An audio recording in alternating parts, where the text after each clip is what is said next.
pro bono as his de facto spokesperson and lawyer. In fact, I am his defense counsel in the ICC.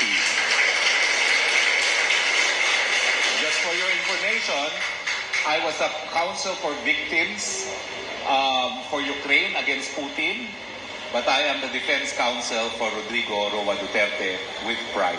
Okay? Ang buong akala talaga ni Tatay Digong, magpapahinga na siya. Pero alam niya sa mga panahon ngayon, hindi pa panahon magpahinga. Humina na po talaga si Tatay Digong now that he is 80.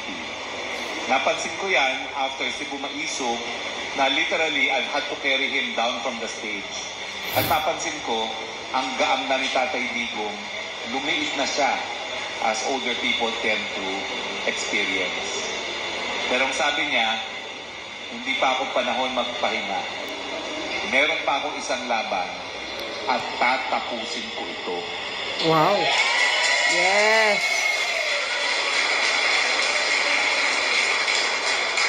May tinanong ako sa kanya, ano kaya, theoretically speaking, panahon na ba ilabas ang tape? Ang video. Alam niyo, ang katotohanan, may isang punto, may isang point of view na nagsasabi, kung hindi handa ang lahat, at alam naman natin sa people power, kung anong susi para magtagumpay ang people power,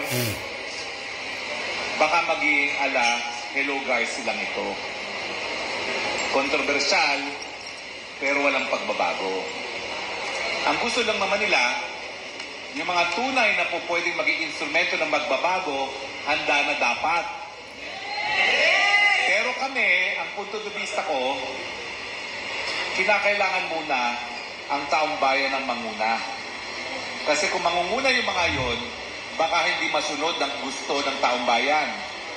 Kasi ang kinatatakot talaga ni Tatay Digong ngayon, baka mamaya, si Uncle Sam, dahil ang polisiya nila is anyone but another Duterte, pag alam nilang hindi natatagal ang Marcos Jr., baka bumuo ng hunta at paupuin si Gibo na talaga namang amboy. Yan po ang kinatatakot ni Presidente Duterte. Kaya ang sabi niya, hindi pa ako po pwede magpahinga. Dahil ang tingin niya, pati si Uncle Sam, bibitiw na. Alam naman nilang katotohanan eh. Kahapon lamang, naglanding ang presidential chopper sa St. Luke's Global. Kinansel lahat ng appointment dahil daw sa bagyo. At kung ano-ano pang mga dahilan. Tumawag naman ako, wala namang bagyo. Hari nawa, gumawa na ng desisyon ng Panginoon.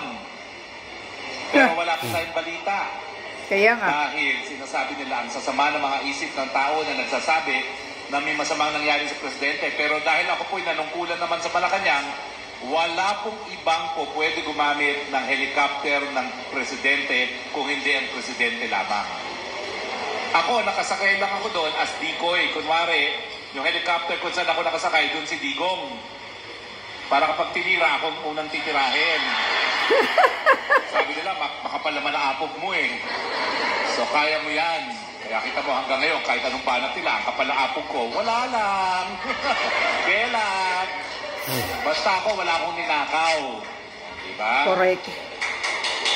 So, yan po. Ang sagot, pagod na siya. Humina na talaga.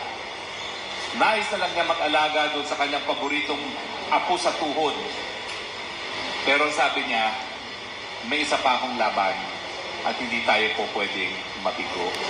Yes. Ang sagot niya, tuloy ang Duterte. theoretically speaking, kailangan na bang lumabas ang video?